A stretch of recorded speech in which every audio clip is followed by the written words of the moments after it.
"You can take the land, it's basically worthless anyway," my brother said with a smirk as the lawyer read the will aloud. My aunt let out a small laugh, and I felt every eye on me as I nodded slowly, trying to hide the sting, but deep down something didn't sit right with me at all. "My name is Emily Carter, I'm 35. I work as an environmental field technician, which means I spend a lot of time outdoors studying soil, water, and land patterns. It's not a glamorous job, and my family has never understood it. Growing up, they cared more about status, money, and appearances. My brother was always the one they praised, the one who got the better opportunities and attention. I was the quiet one, the one who chose a path they didn't respect. They saw my work as small, like I was just playing in dirt. But I loved it. I loved understanding how the earth works, how small details can tell bigger stories. I wasn't rich or glamorous, but I had something they didn't expect. I understood things they ignored. For years, they overlooked me, dismissed me, treated me like I didn't matter much. I learned to stay quiet, to observe more than I spoke. And now, looking back, I realize something important. Sometimes what looks worthless just hasn't been understood yet. If you've ever been underestimated because of what you do, hit that subscribe button. I know how it feels when people don't take your passion seriously.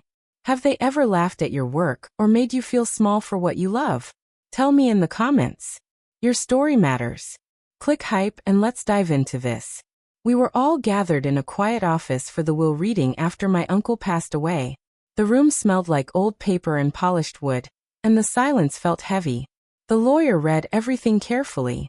My brother got the house, the savings, and all the valuables. People nodded approvingly like it made perfect sense. Then it was my turn. I was given a remote piece of land.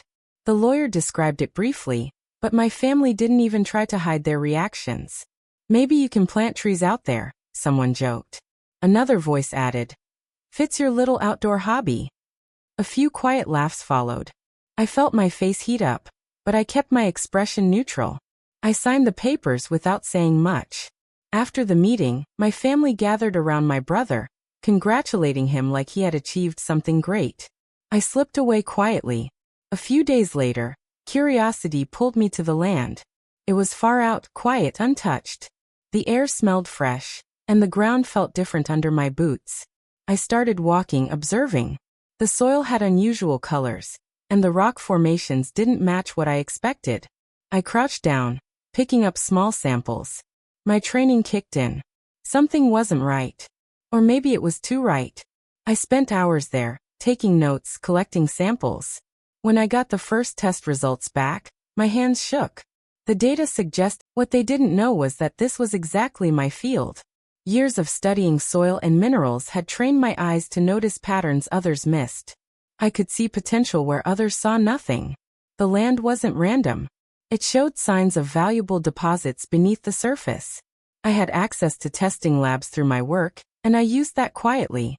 Every sample I analyzed told a clearer story. I documented everything carefully, making sure I had proof. I didn't rush to tell anyone. I wanted to be certain. I reached out to experts anonymously, asking for opinions without revealing too much. Each response confirmed what I was starting to believe. This land wasn't worthless. It was rare. My heart raced with every new result. I stayed patient, focused, careful. I knew if my family found out too soon, they would try to interfere. So I kept quiet. I built my case slowly. And as the pieces came together, I realized something else. I wasn't the only one starting to notice. That's when I brought my findings to Dr. Harris, a geologist I trusted from work. He had years of experience and a sharp eye for detail. I handed him the samples without saying much. He studied them carefully, his expression changing as he looked closer. "If this is what I think it is," he said slowly, "you've been sitting on something big." His words confirmed everything I had suspected. He helped me run more tests, more detailed ones, through proper channels. We verified the findings step by step. Meanwhile, my family stayed exactly the same. My brother kept pushing me to sell. My parents kept acting like I was wasting my time. They thought I would eventually give up. That worked in my favor. I became more strategic, making sure all legal ownership details were secure. Dr. Harris guided me through every step, making sure I didn't make mistakes. The closer we got to full confirmation, the calmer I became. I wasn't angry anymore. I was ready. They thought they had already won. They had no idea what was coming. The moment came at a large family gathering at my brother's new house. Everyone was there, celebrating his success. The place was loud, filled with voices and music. I walked in calmly, holding a folder in my hand. My brother spotted me and smirked. "Still enjoying your dirt?" he joked loudly. A few people laughed. I didn't react. I stepped forward and placed the folder on the table. "I thought you'd want to see this," I said. He frowned slightly but opened it. As he read, his expression changed. "That's not possible," he said. I looked at him steadily. "It already is." Dr. Harris stepped forward and explained the findings clearly. The land contained valuable mineral deposits. The room fell silent. My parents stared at me, their confidence gone. My brother tried to recover. "We can work something out," he said quickly. I shook my head. No, for once, I wasn't the one being dismissed. "You gave me what you thought was nothing," I said calmly. "And it became everything." After that, everything shifted. I secured my rights and started planning how to develop the land responsibly. The financial stability that followed was life-changing. But more than that, it brought something I had never had before: respect.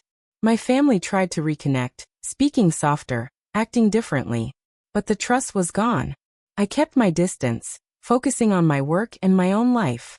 I felt stronger, more certain of who I was. For the first time, I didn't need their approval. I had proven something to myself. My worth was never tied to their opinions. Looking back, I see it clearly now. They underestimated the land, just like they underestimated me. They underestimated you too, didn't they? Maybe people looked at you and saw less than what you really are. Have you ever been given less because someone didn't recognize your value? Share your story in the comments. You're not alone in this. Click hype to help this story reach others who need it. Did this story hit home? Let me know by liking the video and sharing your thoughts in the comments. Click hype to help this story find others who felt the same way. Your support makes a huge difference.